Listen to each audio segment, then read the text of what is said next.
Alors bonjour, bon matin, mon nom est Lise Chabot de la Direction de santé publique de Montréal. Bienvenue à cette conférence de presse au cours de laquelle les directeurs de santé publique de chacune des régions du Québec prendront position concernant l'annonce du gouvernement d'offrir à la population un site de jeux en ligne et ainsi augmenter l'offre de jeux. Laissez-moi d'abord vous présenter nos trois porte-paroles. La directrice de santé publique des Laurentides et de la baie James, Dr Blandine Piquet-Gauthier.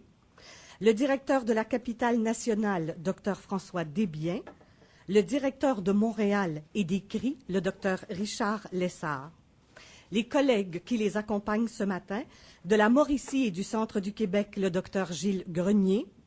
La Dr Hélène Dupont de l'Outaouais. De Chaudière-Appalaches, Dr Yves Bonnier-Vigé, de Laval, le Dr Nicole Damestois, le directeur de l'Anaudière, Dr Jean-Pierre Trépanier, et la directrice de la Montérégie, Dr Jocelyne Sauvé. Alors, pour faire un bref rappel du contexte et parler de l'historique des prises de position des directeurs de santé publique en matière de jeux, voici la directrice des Laurentides et de la baie James, Dr Blandine Piquet-Gauthier. Bonjour. La rencontre de ce matin est un événement d'envergure nationale. Tous les directeurs de santé publique, même ceux qui n'ont pas pu se rendre présents ce matin à cause de toutes sortes de contraintes, unissent leurs voix de façon unanime lors de cet événement de presse pour faire des recommandations au gouvernement du Québec. Celui-ci vient en effet d'autoriser l'Auto-Québec à offrir en ligne des jeux de hasard et d'argent.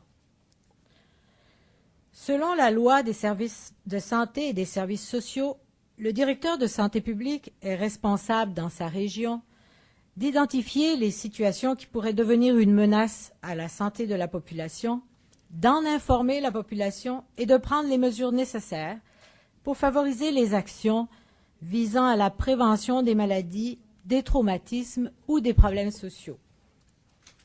Or, le 3 février, le ministre responsable des Finances, M. Bachand, ainsi que le président et chef de la direction de l'Auto-Québec, M. Alain Cousineau, ont fait l'annonce de l'ouverture d'un site de jeux en ligne destiné à la population québécoise dès l'automne 2010. Plusieurs arguments ont été évoqués en faveur de ce projet. Le jeu en ligne existe déjà et semble se développer illégalement de façon exponentielle. Aujourd'hui, les revenus annuels provenant du Québec sont évalués de façon conservatrice à un montant qui tourne autour de 80 millions.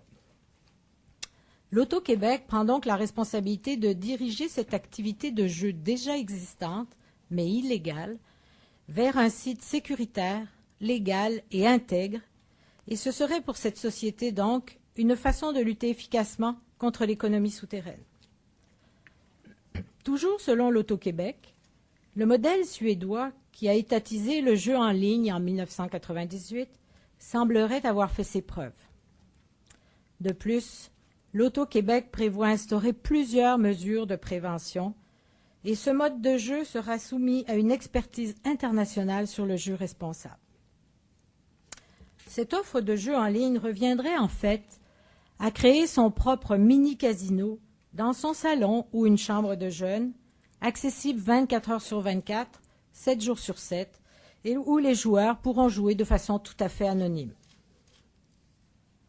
Dans le contexte de cette annonce, seuls les avantages potentiels sur le plan économique et de la sécurité publique ont été énoncés par les promoteurs du projet.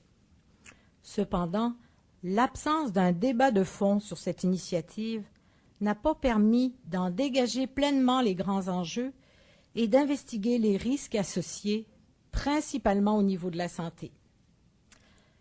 Nous, les directeurs de santé publique, nous sommes extrêmement préoccupés des dangers que représente cette nouvelle augmentation de l'offre de jeux.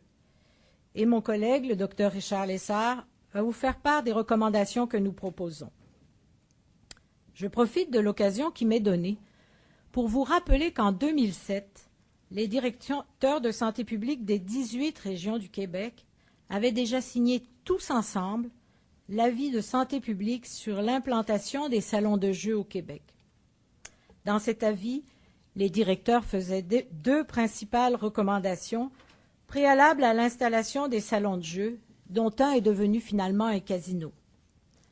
Premièrement, les directeurs de santé publique demandaient le développement d'une politique gouvernementale des jeux de hasard et d'argent afin de baliser et d'encadrer l'offre de jeux au Québec avec la mise en place d'un moratoire pour tout nouveau développement ou modification de l'offre de jeux. Nous demandions également la mise en place de conditions essentielles préalables au développement des salons de jeux. Il nous paraît assez clair que nos recommandations n'ont pas été retenues.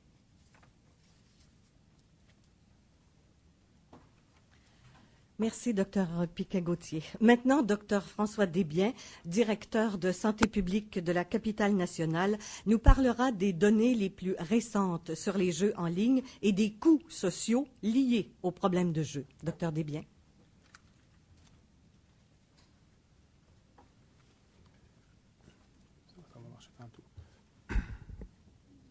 Bonjour à tous. Nous sommes réunis aujourd'hui, comme le disait ma collègue Dr Piquet-Gauthier, afin de dresser un portrait clair de la situation pour ensuite proposer des solutions concrètes. Sachant que la base de notre position s'appuie sur des connaissances scientifiques solides du dossier, à partir de l'avis qui a été publié par l'Institut national de santé publique du Québec récemment, je tenterai donc de vous dresser un portrait de ce que nous savons sur le jeu et des impacts santé du jeu d'argent par Internet. Excusez-moi, c'est beau. Partons d'abord du fait qu'Internet est partout dans les lieux de travail, ainsi que dans la majorité des foyers québécois. Nous savons aussi que les jeunes utilisent beaucoup Internet, notamment à des fins ludiques. C'est donc dire que l'étatisation du jeu par Internet le rendra légal, augmentera sa notoriété et sa légitimité sociale, et ainsi augmentera la capacité de rejoindre de nouveaux joueurs de par l'accès offert par de nouvelles technologies.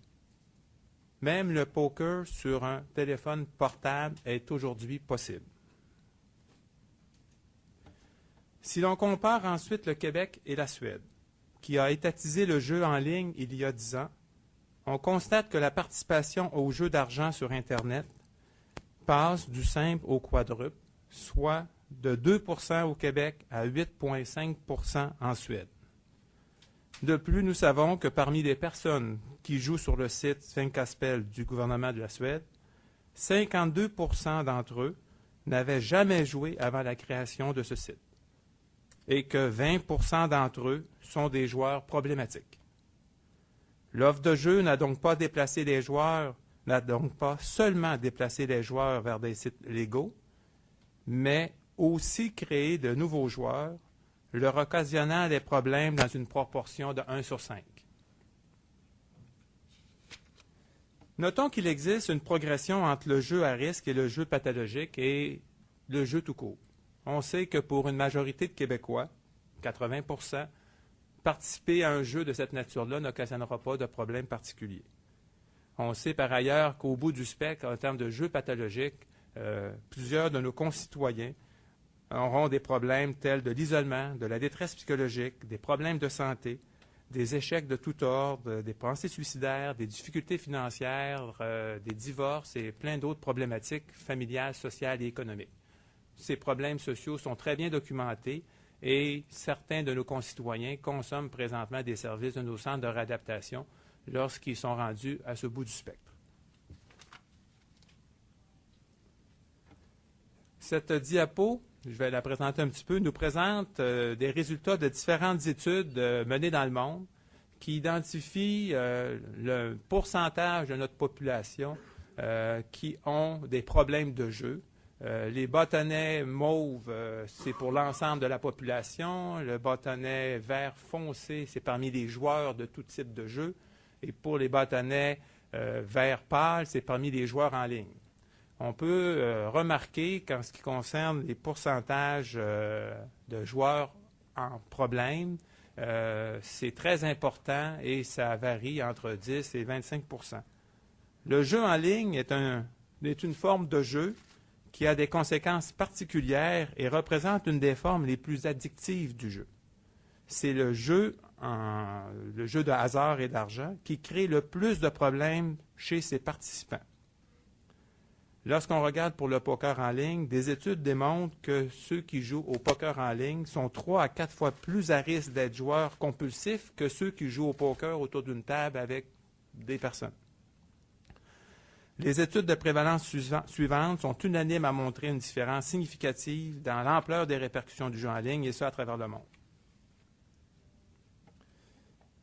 Pourquoi les jeux d'argent et d'Internet présentent des risques élevés aux joueurs? On observe aussi des facteurs facilitants, des facteurs de risque dans le jeu en ligne. Le jeu est accessible à plusieurs égards, ce qui accentue sa dangerosité.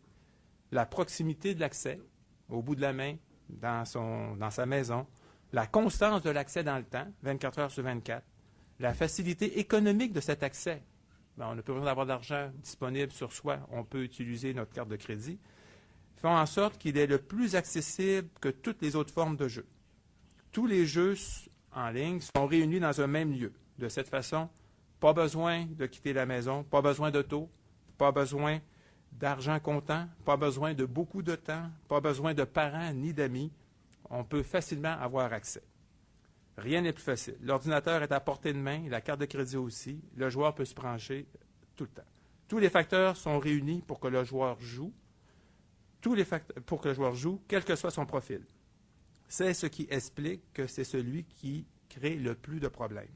De plus, certaines personnes qui jouent sont quelquefois, excusez l'expression, gênées de se déplacer dans des lieux publics pour jouer. Dans ce cas-là, dans l'anonymat total de leur maison, ils vont être capables de jouer. Et dans les lieux commerciaux où on peut jouer, l'alcool et la drogue sont limités ou contrôlés d'une certaine façon. Chez soi, les gens peuvent consommer ce qu'ils veulent lorsqu'ils jouent et perdent une capacité de contrôle dans leur jeu. Celle-là. C'est beau. En se fiant aux expériences similaires en Suède et en Colombie-Britannique, il est possible de faire des projections de ce que pourraient être les problèmes de jeu au Québec dans quelques années. Avec un taux hypothétique de participation aux jeux en ligne comme celui de la Suède de 8,5 %, l'offre de jeux étatisés pourrait être associée à 105 900 Québécois qui deviendraient joueurs problématiques. Si l'on fait cette projection avec l'offre de jeux de la Colombie-Britannique, en prenant le même pourcentage de 8,5 %, ce nombre de joueurs problématiques pourrait monter à 157 000 au cours des prochaines années. Présentement, avec l'offre de jeu actuelle et le 2 % de joueurs problématiques au Québec, nous avons environ 25 000 personnes qui correspondent à cette catégorie de joueurs à problème. Donc, ce serait de multiplier par 3 ou par 4 le nombre de joueurs problématiques. Pour donner un visage à ce site, regardons un exemple proche de chez nous, la Colombie-Britannique, avec son site PlayNow, partenaire de l'Auto-Québec. Il s'apparente à un site commercial, bien entendu. Voici de quoi il y a de l'air. On remarque tout en haut à droite, normalement j'ai un pointeur ici, on ne le voit pas sur l'écran, ce qui est encerclé d'un rouge, on voit l'endroit où les joueurs peuvent aller chercher de l'information concernant soit les programmes d'auto-exclusion ou des conseils de prévention. On se rend compte que la place n'est pas très importante dans l'ensemble de l'image de l'offre de jeu. On remarque combien l'offre est attrayante pour les joueurs, que plusieurs produits sont offerts. Le poker et bien d'autres jeux sont présentés et le joueur peut faire un choix. Les facilités de paiement, dans le bas à gauche, où on peut aller par Interac chercher de l'argent, et les programmes de fidélisation du côté droit en bas sont bien affichés pour qu'ils fassent en sorte de mettre en relief que ce sont tous des éléments de marketing qui augmentent et qui a pour but d'augmenter la durée et la fréquence de jeu et le montant joué par les joueurs et ainsi augmenter la probabilité de développer des problèmes de jeu chez les joueurs. On constate la présence de jeux interactifs et la possibilité d'acheter des billets de loterie traditionnelle en ligne. Ceci revient à offrir un guichet unique aux joueurs où certains jeux ressemblent par ailleurs à des appareils de loterie vidéo.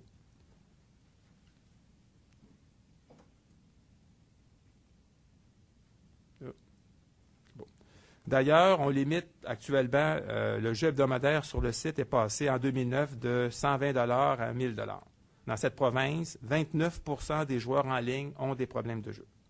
Toutes ces données laissent pressentir le portrait d'un futur site étatisé et les impacts santé de celui-ci sur notre population.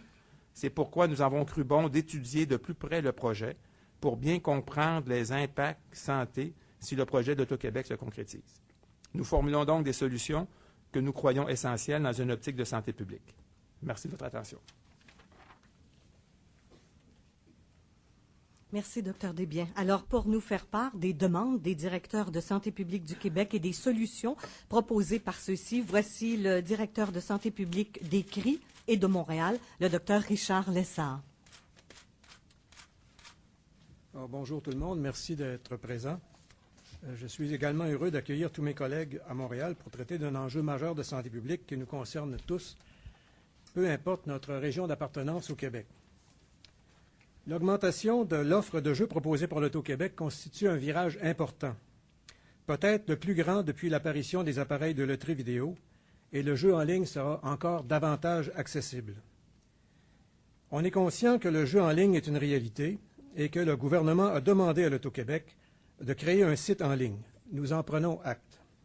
Cependant, nous croyons que le gouvernement a sous-estimé le pouvoir de recrutement de nouveaux joueurs du site en ligne et a aussi sous-estimé l'augmentation du nombre de personnes qui développeront des problèmes liés au jeu. C'est pourquoi nous demandons au gouvernement du Québec de reporter d'au moins 1 an la date prévue pour l'implantation des jeux de hasard sur Internet. Nous demandons un moratoire. Pendant cette période, nous recommandons de mettre sur pied un comité d'experts chargé d'étudier les impacts d'une augmentation de toute offre de jeux sur la santé de la population. L'Auto-Québec a proposé un comité de suivi. Ça ne nous intéresse pas de suivre les conséquences du problème.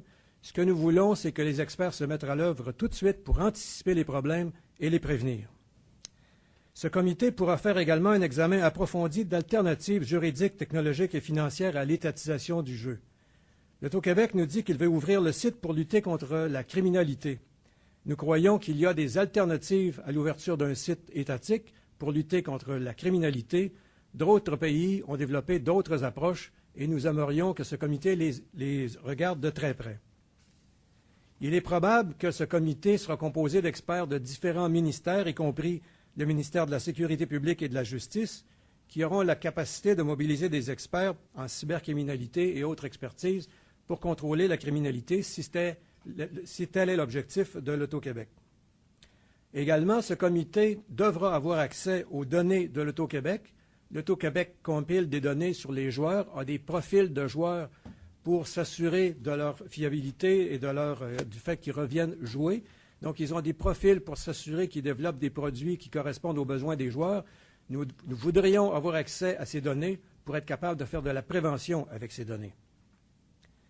Troisièmement, pour sensibiliser les parents et la population aux dangers, nous recommandons que soient financées des activités de prévention pan-québécoises indépendantes ciblées sur les dangers du jeu en ligne.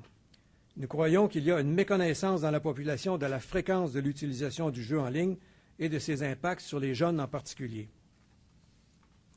Quatrièmement, nous recommandons la formation d'un comité d'éthique sociale sur le jeu, relevant de l'Assemblée nationale à notre point de vue. Présentement, aucun groupe au Québec n'est mandaté pour se questionner de manière impartiale sur les enjeux éthiques de l'offre de jeux de l'Auto-Québec. C'est bien de continuer à rentrer de l'argent pour le gouvernement, mais il faut voir aussi quels sont les impacts sociaux qui sont créés par cette approche. Il n'y a qu'un comité impartial qui réfléchirait sur l'éthique du jeu, qui pourrait apporter un avis au gouvernement sur, par exemple, est-ce qu'on doit accélérer le développement des jeux ou si on ne devrait pas ralentir le développement des jeux compte tenu des conséquences. Il n'y a pas que des avantages financiers positifs au développement du jeu. Au Québec, il y a des désavantages majeurs. Elles ne sont pas comptabilisées suffisamment et nous voulons qu'un comité éthique regarde à la fois l'offre de jeu et ses conséquences et présente une vision balancée de la situation, beaucoup plus équilibrée. Cinquièmement, afin d'élargir le débat public, nous recommandons la tenue d'une commission parlementaire portant sur tous les aspects des jeux d'argent Internet, incluant les impacts sur la santé.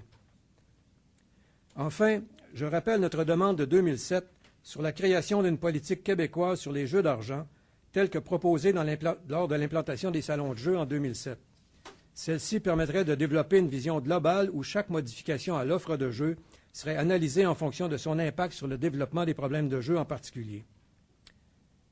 Nous sommes convaincus que, comme nous, le gouvernement du Québec a à cœur la santé de la population et c'est pourquoi nous lui proposons aujourd'hui des alternatives réalistes et réalisables, justement pour protéger la santé de la population. Merci beaucoup.